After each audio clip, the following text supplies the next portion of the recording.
Hi guys, N0ECK here, and I'm going inside. So the most popular operating event in ham radio is the ARRL's Field Day every June. In 2007, a group called the Society for the Preservation of Amateur Radio decided they wanted to start their own event in the winter. So Winter Field Day was born. It started with pretty small participation numbers, but has been growing steadily ever since, and we've operated for the last 3 years.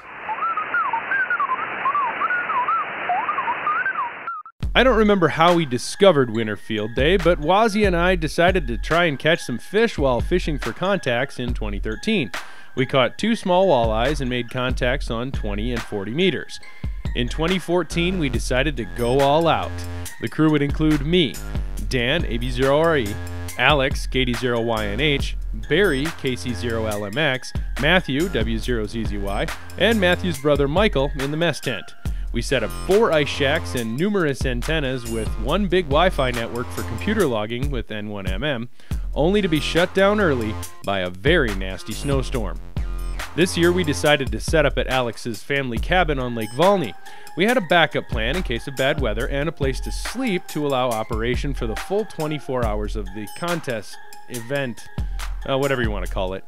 A frozen lake is pretty much the perfect place to set up a temporary radio operation. There's plenty of space to set up antennas for even the lowest of bands. Before the event, we came up with a couple of ideas to enhance our station. The low band antennas had been an issue last year, so we had to find a way to get them higher in the air. After seeing some pictures of the shoreline, I thought of putting one end of the 80 and 160 meter dipoles in a tree while supporting them with some cheap lumber on the ice. Instead of hanging a 40 meter dipole and having a station too close to the shore to really try for any fish, I hacked together a 40 meter inverted L out of a center insulator I had built for another portable antenna project. The trusty jackite pole would hold up the wire on one end, and the other end was tied off the end support of the 160 meter dipole. We also planned who was bringing what radio and settled on mobile radios and battery power. Station number 1 was Alex's ice shack with his FD857 and some very large SLA batteries. An inverter powered the laptop and created a bit of RFI, but the trade-off for linked computer logging was totally worth it. This station was connected to the 80 meter dipole and a 20 meter vertical that was supported by a couple of holes drilled into the ice. Station number 2 housed Matthew's Kenwood TS50 and Barry's FD857. They used some 35 amp hour SLA batteries and had solar panels to keep them charged. Their antennas were new for this year. Matthew built a 20 meter rotatable dipole and modified an existing homebrew 6 meter rotatable dipole for operation on 15 meters. Barry also operated with a 15 meter vertical drilled into the ice for part of Saturday. Matthew tried to operate on 160 meters, but there was a problem with the antenna.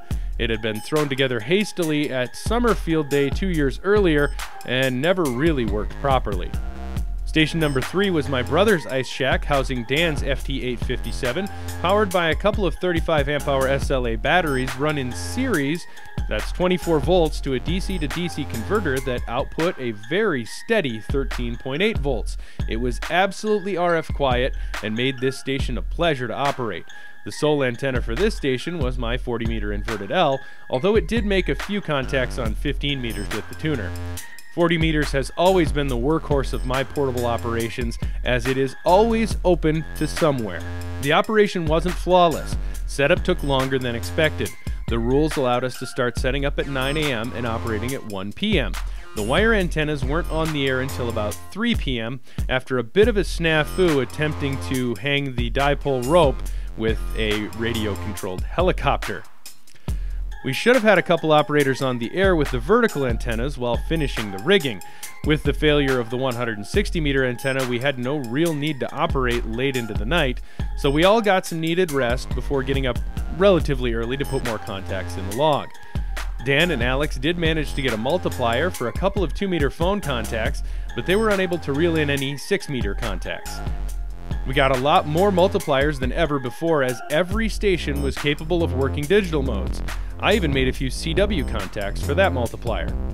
It seemed this year that there were a lot more stations calling CQ Winter Field Day and knowing the exchange, including your temperature and your state. But we still made plenty of contacts with non-participants who happily played along by giving us their outdoor temperature. Sunday was a short day with the contest ending at 11 a.m., but we kept pushing and made quite a few contacts on a day that we had never even used before. All in all, I'd have to say our operation was a great success. If we go by previous year's results, we should place in the top 5 in our category. Either way, it was a lot of fun. We got to try some new things like timber end supports, rotatable dipoles, helicopter antenna rope placement, and long-range Wi-Fi. I know I can speak for the rest of the group when I say I hope the event continues to grow in future years. If you would like to help make that happen, I'll include a link to SPAR down in the description. Also, if you have any questions or comments, don't hesitate to do that down there, or join us on Facebook or Twitter. And don't forget to subscribe. 7-3, and join the resistance.